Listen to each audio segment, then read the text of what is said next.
مروان بن حکم جب مدینے کا گورنر بنا تو بخاری کے الفاظ ہیں کہ اس نے ایک دن خطبے میں یزید ابن معاویہ کا ذکر کرنا شروع کیا اور کہا کہ اللہ تعالیٰ نے امیر المومنین حضرت معاویہ کو یہ بات سجھائی ہے، وہ امت کے وسیع تر مفاد کے اندر اپنے بعد یزید ابن معاویہ کو خلیفہ بنانا چاہتے ہیں، یعنی ابھی حضرت معاویہ زندہ ہیں اور بیعت لے رہے ہیں اپنے بیٹے کے لیے۔ اب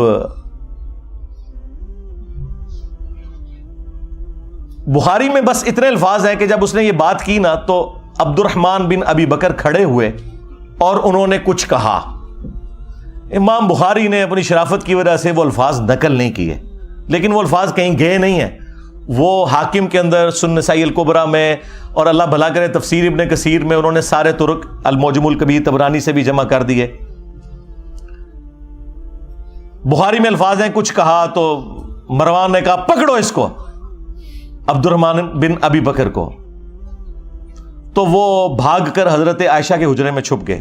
مسجد نبوی کے ساتھ ہی تھا حجرہ عائشہ، اور یہ حضرت عائشہ کے بھائی بھی لگتے تھے، اور جو ہمارے سب کانٹیننٹ میں کہا جاتا ہے نا سگے بھائی، کہ ماں اور باپ دونوں ایک، عرب میں تو باپ ایک ہونا تو سگا ہو جاتا ہے۔ یہ عبد الرحمن بن ابی بکر وہ ہیں کہ جو والدہ ہیں ان کی اور والد دونوں وہی ہیں جو سیدہ عائشہ کے والدین ہیں۔ اب اس کو غصہ تو تھا لیکن اندر تو نہیں جا سکتا تھا، تو باہر سے اس نے کہا کہ ابو بکر کے بیٹے تیرے بارے میں ہی قرآن میں آیت نازل ہوئی ہے نا، وہ ایک کافر والی آیت لگا دی پکڑ کے، توبہ توبہ۔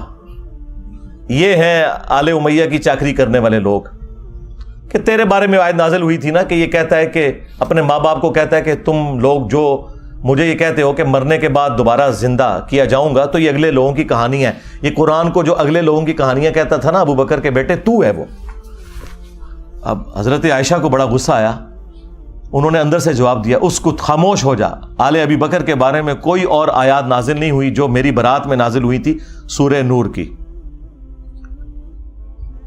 اور بخاری کی حدیث یہاں پہ ختم ہے، لیکن جو باقی روایتیں ہیں ان میں فلنگ دی بلینکس بھی ہیں۔ ایک تو یہ کہ وہ عبد الرحمن بن ابی بکر نے کیا بات کی تھی کہ جو امام بخاری نے کہا کہ کچھ کہا تو اس نے کہا پکڑو اس کو، ظاہر کو چوبے والی گل کی ہے نا، ہاں انہیں کیا سی کہ سیدھی طرح کہہ کہ تیرا امیر المومنین کیسر و کسرا کے طریقے پہ چلنا چاہتا ہے، ابو بکر اور عمر کے طریقے پر نہیں، کیونکہ اس نے یہ کہا تھا کہ بھئی ابو بکر نے بھی تو عمر کو اپنے بعد خلافت کے منصب پر چھوڑا تھا نا، تو ہمارے امیر المومنین بھی چاہتے ہیں کہ یزید کو چھوڑ دیں۔ بھئی یزید تو ان کا بیٹا ہے، اور حضرت ابو بکر کا بیٹا تو عبد الرحمن بن ابی بکر سامنے بیٹھا تھا، اس کو تو نہیں بنایا تھا، تو اس کو تو غصہ آنا تھا کہ بھی میں تو کوئی خلیفہ نہیں ہوں اور تم مثال کون سی دے رہا ہے، کدھر سے جوڑ کے کون سی بات فٹ کر رہا ہے۔ تو ان کا سیدھی طرح کیا کیسر و کسرا کے طریقے پہ چل رہے ہو۔ رومنز اور پرشینز وہ بادشاہ اپنے بیٹوں کو نامزد کیے کرتے تھے، اب یہ بات اس کو لگ گئی، ان کا پکڑو انہوں۔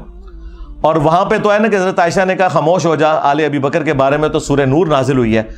باقی کتابوں میں حافظ ابن کثیر نے نقل کیا کہ پھر حضرت عائشہ نے اس کو پھر ایک پھکی نہیں پھکا دیا اور کہا مروان تیرے بارے میں اللہ کے نبی علیہ السلام نے فرمایا تھا جب تو اپنے باپ کی پشت میں تھا کہ حکم پر لعنت، اس کی اولاد پر لعنت، تو اسی لعنت کا ٹکڑا ہے، اور نظر آ گیا۔ اس سے آپ کو یہ سارے کے سارے معاملات کلیئر ہو جائیں گے، یعنی یہ سٹیپ وائز چیزیں چلی ہیں، اور یہ میں تو آپ کو بخاری شریف بیان کر رہا ہوں، ٹھیک ہے، مسلم شریف بیان کر رہا ہوں، معاملات کس لیول تک بگڑے ہیں۔ مسلم شریف میں حدیث ہے 4776، عبداللہ بن عمر بن عاص خانہ کعبے کے سائے میں بیٹھے میں اور لوگوں کو حدیث سنا رہے ہیں کہ اپنے امیر کی اطاعت کرو، اطاعت امیر کے اوپر حدیثیں سنا رہے ہیں۔ ایک تابعی عبد الرحمن بن عبد رب کعبہ کعبے کے سین میں داخل ہوتا ہے، اور وہ جب ان کی گفتگو سنتا ہے تو کہتا ہے کہ حضرت یہ حدیث آپ نے خود نبی علیہ السلام سے سنی تھی کہ حکمرانوں کی اطاعت کرنی ہے؟ ان کا ہاں، میرے کانوں نے سنا، میری آنکھوں نے نبی علیہ السلام کو دیکھا، میرے دل نے آپ کی بات یاد کی۔ آگے تو اس نے ایسی بات کر دی کہ وہ ایکسپیکٹ نہیں کر رہے تھے۔ انہوں نے کہا آپ تو ہمیں کہہ رہے ہیں کہ امیر کی اطاعت کرو، اور آپ کے چچا کا لڑکا معاویہ ابن ابی سفیان جو ہمارا حکمران ہے وہ تو ہمیں حکم دیتا ہے کہ ہم لوگوں کو ناحق قتل کریں اور حرام طریقے سے ان کا مال ہڑپ کریں، جبکہ قرآن میں اللہ تعالیٰ فرماتا ہے سورہ النساء کی آیت نمبر 29 تابعی نے کوٹ کر دی کہ ایک دوسرے کا مال ناحق طریقے سے ہڑپ مت کرو اور ایک دوسرے کو قتل نہ کرو. اب آپ ہمیں بتائیں کہ ہم اللہ کی بات مانیں یا اپنے حکمران کی بات مانیں, معاویہ بن ابی سفیان کی. اب عبداللہ بن عمرو بن عاص تھوڑی دیر کے لیے خاموش ہو گئے, پھر انہوں نے سر اٹھا کر کہا کہ آندھا سے انجینئر کو نہیں دیکھنا. یہ نہیں کہا, میں جوک کے طور پہ کہہ رہا ہوں. انہوں نے کہا کہ معاویہ کی اطاعت کرو ان کاموں میں جس میں تمہیں اللہ کے مطابق چلائے, اور جس میں وہ اللہ کی نافرمانی کا تمہیں کہے تم اس کی نافرمانی کرو. یہی ایٹیچیوڈ ہونا چاہیے. یعنی یہ آپ کو دور حکومت کے اندر جو ایک معاملات ہے نا, وہ بھی اندازہ ہونا شروع ہو گیا کہ کس لیول کے اوپر معاملات بگڑ چکے ہوئے تھے. پھر صلح حسن کے حوالے سے بھی باتیں کرتے ہیں, وہ بھی آپ میرے اس میں ہی پڑھ لیجئے گا, میری ویڈیوز بھی ریکارڈ ہیں. کربلا کے بعد کون سی صلح حسن رہ گئی؟ حسن ابن علی نے اس لیے صلح کی تھی کہ آپ انہیں زہر دے دیتے. المصنف ابن ابی شیبہ میں موجود ہے, زہر دیا گیا. اور ابو داؤد میں تو اتنی رکت انگیز حدیث ہے کہ پھر دربار شام میں اس چیز کی خوشی منائی گئی. ہاں ظاہر ہے جب آپ غم نہ کریں تو اسے خوشی منانا ہی کہا جائے گا نا. الٹا کوئی غم کی بات کر رہا ہے آپ اسے ٹوک دیں. مقدام بن مادی کر بیٹھے ہوئے ہیں, یہ حدیث مسند احمد میں بھی ہے اور سنن ابی داؤد میں بھی. شیخ زبیر زئی اور شیخ ناصر الدین البانی دونوں نے اس حدیث کو ٹھیک کہا ہے. مقدام بن مادی کر بیٹھے ہوئے ہیں امیر شام کے دربار میں, اور اتنے میں خبر پہنچتی ہے کہ حسن ابن علی شہید ہو گئے. تو مقدام بن مادی کر پڑھتے ہیں انا للہ و انا الیہ راجعون. ظاہر ہے عام مسلمان کی موت پہ بھی آپ نے یہی پڑھنا ہے. تو اب امام داؤد نے کہا کہ قال رجل, ایک مرد نے کہا. وہ کس مرد نے کہا؟ وہ مسند احمد میں ہے. قال معاویہ, معاویہ نے کہا تم حسن کے مرنے کو مصیبت سمجھتے ہو؟ اللہ اکبر. جب شاہ صاحب یہ بات کر رہے ہو تو شاہ کے وفادار تو ایک ہاتھ آگے جائیں گے. وہاں ایک چمچا بیٹھا تھا امیر شام کا, اس نے کہا حسن تو ایک آگ کا انگارہ تھا جسے اللہ نے بجھا دیا. نعوذ باللہ. اس جملے کا مطلب آپ سمجھتے ہیں کیا ہے؟ یعنی حسن کے ساتھ ظاہر ہے یہ ایک پیس ٹریٹی اور صلح حسن ہوئی ہوئی تھی, کچھ شرائط تھیں, تو آگ کا انگارہ اس لیے تھا کہ کسی بھی وقت ان شرائط کے ٹوٹنے کے اوپر حسن قیام کر سکتے ہیں, جو ان سے ہم نے وعدہ خلافیاں بھی کی ہیں اتنی زیادہ, سوائے ایک خمس ملتا تھا, باقی تو کوئی بھی شرط پہ عمل نہیں ہوا. تو حسن آگ کا ایک انگارہ تھا جسے اللہ نے بجھا دیا. اب یہ بات حضرت مقدام بن مادی کرب نے جب سنی تو انہیں تو لگ گئی آگ. انہوں نے کہا کہ معاویہ تم نے مجھ سے ایسی بات کی ہے جس سے مجھے تکلیف ہوئی ہے. اللہ کی قسم میں اس وقت تک یہاں سے نہیں اٹھوں گا جب تک تمہیں بھی اسی طرح تکلیف نہ دوں.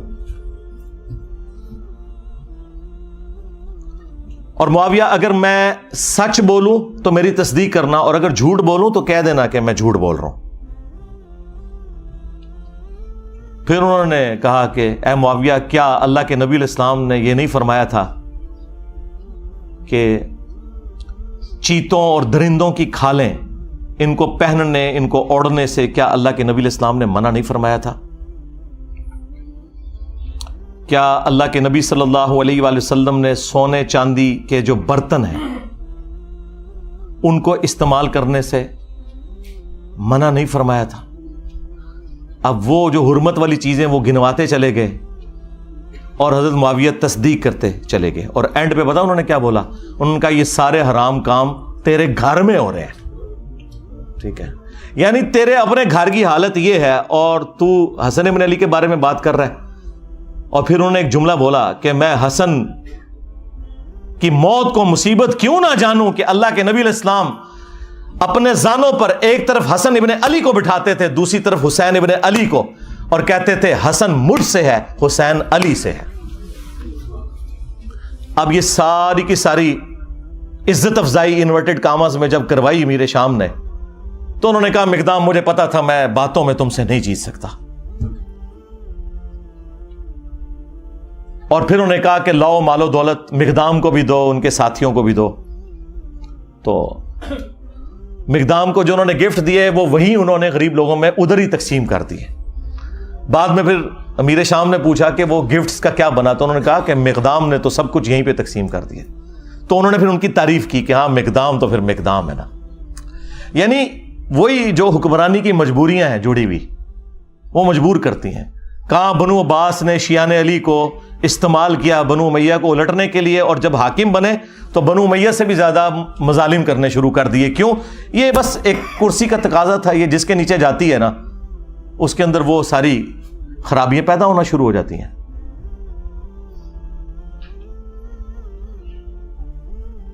اور ادھر مجھے کریٹیکل ایک بات یاد آ گئی. اکثر آپ لوگ سنتے ہوں گے کہ جی وہ انجینئر صاحب خام خواہ الزامات لگاتے ہیں کہ بنو امیہ کے ممبروں سے سب و شتم ہوتا تھا. میں نے تو کافی ان کو روایتیں دکھائی ہیں, اس میں بھی کافی ساری, میری ویڈیو بھی ریکارڈ ہے. ایک مسلم کی حدیث جو بخاری میں بھی موجود ہے وہ سارے کے سارے پول کو کھول دیتی ہے ان کی. اس کا کچھ حصہ بخاری کے اندر ہے اور تفصیل اس کی مسلم کے اندر موجود ہے. اور مسلم شریف میں اس کو سپورٹیو ایک اور حدیث بھی موجود ہے. اسی کے اوپر میرا خیال ہے میں اکتفا کرتا ہوں. میں نے تو کہا تھا کہ میں نے برکت حاضری لگوانی ہے نا اس موقع کے اوپر, تو وہ لگوا لوں. آپ کو پتا ہے کہ تقی عثمانی صاحب نے امیر شام کے دفاع کے اوپر ایک جھوٹی کتاب لکھی ہے اپنے زوم میں مودودی صاحب کے رد پہ, اور اس میں انہوں نے عجیب و غریب باتیں لکھی. ان میں سے ایک یہ لکھی کہ یہ حضرت علی پہ سب و شتم کرنا کوئی ثابت نہیں. ایک روایت بخاری میں ملتی ہے اس میں بھی سب کا لفظ ہے اور سب کا مطلب تنقید ہوتا ہے, اور یہ جملہ انہوں نے ساری دیوبندی عوام کو رٹوا دیا. بھائی اگر یہ تو انہوں نے جان بوجھ کے کیا ہے تو پھر تو منافقت کی ہے. یہ تو بہت بڑا حکم ہے, ہم نہیں لگاتے. ہم یہ کہتے ہیں کہ انہیں پتہ نہیں ہوگا, یعنی وہ اس ٹاپک پہ جاہل تھے. تو یہی تو ہم کہہ رہے ہیں کہ علماء جاہل ہیں. ہاں, کیونکہ اگر جاہل نہیں مانیں گے پھر منافق ماننا پڑے گا کہ اگر پتا تھا تو جان بوجھ کے ایسا جھوٹ کیوں بولا. یہ سیم حدیث مسلم کے اندر موجود تھی کہ آل مروان میں سے ایک بندہ مدینے کا گورنر بنا اور اس نے شیعان علی میں سے سہل ابن سعد الساعدی کو بلایا ممبر پر اور کہا کہ آپ حضرت علی رضی اللہ تعالیٰ عنہ کے اوپر سب کرو. اور جب انہوں نے انکار کیا تو کہا کہ چلو تم یوں کہہ لو لعن اللہ ابو تراب, نعوذ باللہ, ابو تراب پر لعنت ہو, نعوذ باللہ. یہ بنو امیہ ابو تراب نام کو نا حقارت کے طور پر مٹی والا. تو حضرت سہل ابن سعد نے کہا لگایا, انہوں نے کہا کہ علی تو اس نام سے بڑے خوش ہوتے تھے, یہ تو نبی علیہ السلام نے ان کی کنیت ابو تراب رکھی ہوئی تھی. تو وہاں پہ الفاظ ہے لعن اللہ ابو تراب, یعنی ابو تراب کہنا اور لعنت کے ساتھ. یہ کہتے ہیں سب کا مطلب تنقید ہے, تو امام مسلم نے سب کا ترجمہ خود کر دیا ہوا ہے یہ بتا کے یہ لعن اللہ ابو تراب کہتے تھے. اب تک عثمانی صاحب نے اگر جان بوجھ کے یہ روایت چھپائی ہے مسلم کی 6229 تو منافقت کی ہے, لیکن یہ بہت بڑا شرعی حکم ہے. ہم اس نے ظن رکھتے ہیں کہ ان بیچاروں کو پتہ ہی کچھ نہیں, جس طرح ان کے بڑوں کو کچھ نہیں پتا تھا. اب آ جائیں وہ حدیث 6220.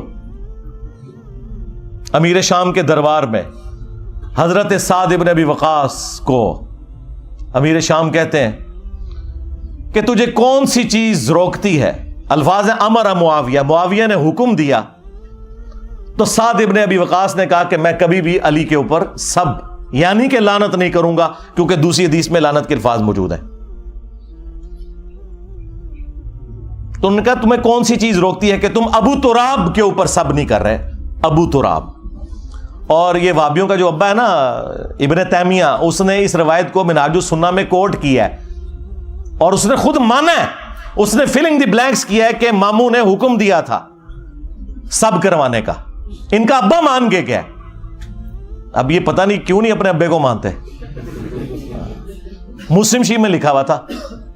تو حضرت سعد نے کہا کہ میں نے 3 باتیں علی کے بارے میں ایسی سنی ہے کہ مجھے ایک بھی مل جاتی نا سرخ اونٹوں سے بہتر تھا. سن معاویہ, غزوہ تبوک کے موقع پر نبی علیہ السلام نے عورتوں اور بچوں پر اپنا جانشین چھوڑا مولا علی کو، اور یہ پہلا اور آخری موقع تھا کہ کسی جنگ میں مولا علی شریک نہیں ہو رہے تھے، تو ظاہر ہے وہ افسردہ تھے، رو پڑے۔ نبی علیہ السلام نے ان کی دلجوئی کے لیے فرمایا کہ اے علی، کیا تو اس بات پہ راضی نہیں کہ تیری میرے ساتھ وہی نسبت ہے جو ہارون کی موسیٰ کے ساتھ، مگر میرے بعد کوئی نبی نہیں۔ اس کا مطلب آپ کو پتا ہے کیا ہے؟ دو مطلب۔ قرآن میں حضرت موسیٰ علیہ السلام کے سب سے قریبی ساتھی کون تھے؟ ان کے بھائی ہارون، اور وہ پیغمبر بھی ہوئے۔ اس اعتبار سے نبی علیہ السلام کا سب سے قریبی ساتھی کون ہوا؟ سیدنا علی۔ لیکن چونکہ ختم نبوت ہے اس لیے وہ نبی نہیں ہے، امتی نبی بھی نہیں ہے۔ تو اگر مولا علی امتی نبی نہیں ہے تو غلام احمد قادیانی دجال تھے، شاید کوئی نہیں۔ یہ حدیث ختم نبوت کے اوپر بھی پیرا دے رہی ہے، صرف مولا علی کی شان بیان نہیں ہو رہی، ختم نبوت پہ بھی پیرا دینے والی حدیث ہے۔ سن معاویہ، دوسرا موقع خیبر کا، نبی علیہ السلام نے فرمایا کل میں اس شخص کے ہاتھ میں جھنڈا دوں گا جو اللہ اور اس کے رسول سے محبت کرتا ہے اور اللہ اور اس کا رسول اس سے محبت کرتے ہیں۔ ہم پوری رات ایڑیاں اٹھا کے دیکھتے رہے کہ وہ خوش نصیب کون ہے، بلکہ مسلم میں تو الفاظ ہیں، حضرت عمر کہتے ہیں مجھے پوری زندگی اس بات پہ رشک رہے گا علی کے اوپر کہ وہ جھنڈا مجھے کیوں نہیں ملا، علی کو مل گیا، اس سے پہلے مجھے کبھی خواہش نہیں پیدا ہوئی تھی۔ صبح نبی علیہ السلام نے حضرت علی کو بلایا، ان کو آشوب چشم تھا، اپنی مبارک لعاب دہن ان کی آنکھوں پہ لگائی، شفا ہو گئی، اور پھر انہیں روانہ کیا اور خیبر میں فتح ہوئی۔ اور تیسرا موقع جب نجران کے کرسچنز آئے نبی علیہ السلام کی بارگاہ میں، سب دلائل سامنے رکھ دیے، پھر بھی وہ ہٹ درمی پر اترے، تو آیت مباہلہ نازل ہوئی، ندعو ابناءنا ابناءکم ونساءنا ونساءکم وانفسنا وانفسکم ثم نبتہل فنجعل لعنت اللہ علی الکاذبین۔ اے نبی ان سے کہو اپنے بیٹوں کو لے آؤ، ہم بھی اپنے بیٹوں کو لے آتے ہیں، تم بھی اپنی عورتوں کو لے آؤ، ہم بھی اپنی عورتوں کو لے آتے ہیں، تم خود آ جاؤ، ہم خود آ جاتے ہیں، اور پھر اوپن میدان میں اللہ کے حضور دعا کرتے ہیں کہ جھوٹوں پہ اللہ کی لعنت ہو۔ اور نبی علیہ السلام نکلے مولا علی، حسن، حسین اور فاطمہ کو لے کر، حالانکہ آپ کی 9 بیویاں تھیں، ان کو نہیں لے کر آئے، وہ بھی اہل البیت ہیں، لیکن یہ اسپیشل پروٹوکول۔ اور کہا اللہم ہؤلاء اہل بیتی، اے اللہ یہ میرے اہل البیت ہیں۔ یہ 3 فضائل دربار شام میں بیان کیے حضرت سعد ابن ابی وقاص نے، اس بات کی دلیل پر کہ میں مولا علی پہ کبھی بھی سب و شتم نہیں کروں گا۔ امام نووی جو ہے نا اہل سنت میں، اس کی آخری کوشش ہوتی ہے کسی طریقے سے نا بنو امیہ کے اوپر پردہ ڈالے۔ یہاں اس نے پتہ کیا پردہ ڈالنے کی کوشش کی، اس نے کہا کہ وہ اصل میں میر شام یہ کہہ رہے تھے کہ مجھے کوئی علی کے فضائل سناؤ، کیونکہ یہ لوگ گالیاں دیتے ہیں، میں ان کو قائل کروں۔ حالانکہ واضح الفاظ تھے امر معاویہ، معاویہ نے حکم دیا اور سعد نے انکار کیا۔ چلیں جھوٹ تو پکڑا جاتا ہے۔ یہ سیم حدیث خصائص علی والے چیپٹر میں سنن نسائی الکبریٰ میں اسی سند کے ساتھ مسلم شریف والی سند کے اوپر موجود ہے۔ اس میں آگے الفاظ ہیں، سعد ابن ابی وقاص کا بیٹا کہتا ہے پھر جتنے دن حضرت معاویہ مدینہ شریف میں رہے، حضرت علی کی تنقیص کا ایک جملہ اپنی زبان سے نہیں نکالا۔ میرے باپ نے اس طرح کا ڈانٹا تھا ان کو، تو پتہ چل گیا کہ ڈانٹا تھا۔ بلکہ اسی کتاب میں خصائص علی والا جو چیپٹر ہے سنن نسائی الکبریٰ کا، سعد ابن ابی وقاص کہتے ہیں کہ اگر یہ لوگ بنو امیہ کے لوگ میرے سر کے درمیان آرا رکھ دیں اور مجھے یہ کہیں کہ تیرے 2 ٹکڑے کر دیے جائیں گے، تو علی کے بارے میں کوئی غلط جملہ اپنی زبان سے نکال تو میں اپنے 2 ٹکڑے کروا لوں گا، میں علی کے بارے میں ایک جملہ بھی ایسا نہیں بولوں گا ان کی تنقیص کا جو کچھ میں نے رسول اللہ سے اپنے کانوں سے علی کی شان میں سن رکھا ہے۔ صلو علی محمد وآل محمد، اللہم صلی علی محمد وعلی آل محمد واصحاب محمد وازواج محمد اجمعین الی یوم الدین۔ مسند احمد میں ایک حدیث ہے، مولا علی علیہ السلام کہتے ہیں کہ ایک دن میں رسول اللہ کی خدمت میں حاضر ہوا اور میں نے دیکھا کہ آپ نے حسین ابن علی کو اٹھایا ہوا ہے اور زار و کتار آپ کی آنکھوں سے آنسو رواں ہے۔ تو میں نے کہا یا رسول اللہ میرے ماں باپ آپ پر قربان، آپ کو کس نے غمگین کر دیا؟ بلکہ یہ حدیث جو سٹارٹ ہوتی ہے نا کہ نینوا نامی ایک مقام تھا، جنگ صفین پر جاتے ہوئے مولا علی علیہ السلام اپنی سواری پر یہ کہہ رہے ہیں اصبر یا ابا عبداللہ، اے ابو عبداللہ صبر کرنا. تو ساتھی کہتے ہیں کہ حضرت یہ آپ کس سے باتیں کر رہے ہیں؟ تو انہوں نے کہا کہ مجھے ایک حدیث یاد آ گئی اسی مقام کے بارے میں. نبی علیہ السلام نے فرمایا تھا جب میں آپ کی خدمت میں حاضر ہوا اور آپ نے حسین ابن علی کو اپنی گود میں اٹھایا ہوا ہے اور آنکھوں سے زارو کتار آنسو رواں ہے، میں نے کہا یا رسول اللہ میرے ماں باپ آپ پر قربان، آپ کو کس نے غمگین کر دیا؟ تو نبی علیہ السلام نے کہا کہ ابھی ابھی جبرائیل علیہ السلام میرے پاس آئے تھے اور کہا کہ آپ اس بچے سے اتنی محبت کرتے ہیں اور اس بچے کو دریائے فرات کے کنارے پیاسا شہید کر دیا جائے گا. اور میری خواہش پر انہوں نے یوں ہاتھ مار کر کربلا کی وہ جو سرخ مٹی ہے وہ بھی مجھے دکھائی. اس کی وجہ سے میں غمگین ہو گیا اور میری آنکھوں سے آنسو رواں ہو گیا. یہ غم حسین ہے جو نبی علیہ السلام کی زندگی میں بھی آپ کو ہے، اور وفات کے بعد مسند احمد میں یہ حدیث موجود ہے. ابن عباس کہتے ہیں کہ ایک دوپہر کو میں نے نبی علیہ السلام کو خواب میں دیکھا، پرانگدہ حالت ہے، بال بکھرے ہوئے ہیں، ہاتھ میں خون کی ایک شیشی اٹھائی ہوئی ہے. اور میں نے کہا یا رسول اللہ میرے ماں باپ آپ پر قربان، آپ کی حالت کس نے کر دی؟ آپ نے فرمایا کہ میں صبح سے حسین اور اس کے ساتھیوں کا خون جمع کر رہا ہوں. یعنی ایک تمثیل کے طور پر دکھایا گیا نبی علیہ السلام کو خواب میں. وہ کہتے ہیں میں گھبرا کر اٹھا اور میں نے وہ دن اور تاریخ نوٹ کر لی، اور بعد میں چونکہ اس زمانے میں تو کمیونیکیشن اتنی فاسٹ نہیں تھی، پتہ چلا کہ اسی دن یعنی 10 محرم کو عاشورہ کے دن 61 ہجری کے اندر حسین ابن علی کو اور ان کے ساتھیوں کو شہید کیا گیا کربلا کے اندر. اب یہ حدیث مسند احمد کی اس پر گواہ ہے کہ نبی علیہ السلام اپنی وفات کے بعد بھی اللہ کی جنتوں میں غمگین ہے اس بات پر کہ حسین ابن علی کو شہید کیا گیا. بلکہ انڈیا پاکستان میں جو وہابی فرقے کے لوگ ہیں، دیوبندی اور اہل حدیث، ان کے جو بڑے بزرگ ہیں اسماعیل دہلوی، انہوں نے اسی حدیث کو نقل کر کے ساتھ لکھا ہے یزید پلید. اب یہ آج کل کے یزید کے جو وفادار ہیں، یہ پلید لوگ پتہ نہیں کہاں سے آئے، ان کے بڑے تو یزید کو لکھتے ہی یزید پلید تھے کہ اس کی اس ایکٹیویٹی کی وجہ سے نبی علیہ السلام اللہ کی جنتوں میں بھی غمگین ہے. یہ باقاعدہ انہوں نے جو کتاب ہے تذکیر الاخوان ما تقویت الایمان اس کے اندر نقل کیا ہوا ہے، یزید پلید لکھا ساتھ، اور یہ حدیث کوٹ کی. تو غم حسین تو جاری ہے. صحیح بخاری میں حدیث ہے، یہ ترمذی میں بھی موجود ہے کہ حسین ابن علی کا سر کاٹ کر عبید اللہ ابن زیاد کے سامنے لا کر رکھا گیا، اور اس میں امام بخاری نے لکھا ہے برأس الحسین علیہ السلام، حسین علیہ السلام کا سر. امام بخاری نے حسین کے ساتھ علیہ السلام لکھا ہے. مولوی نے نا اردو ترجمے میں نا رضی اللہ عنہ کر دیا.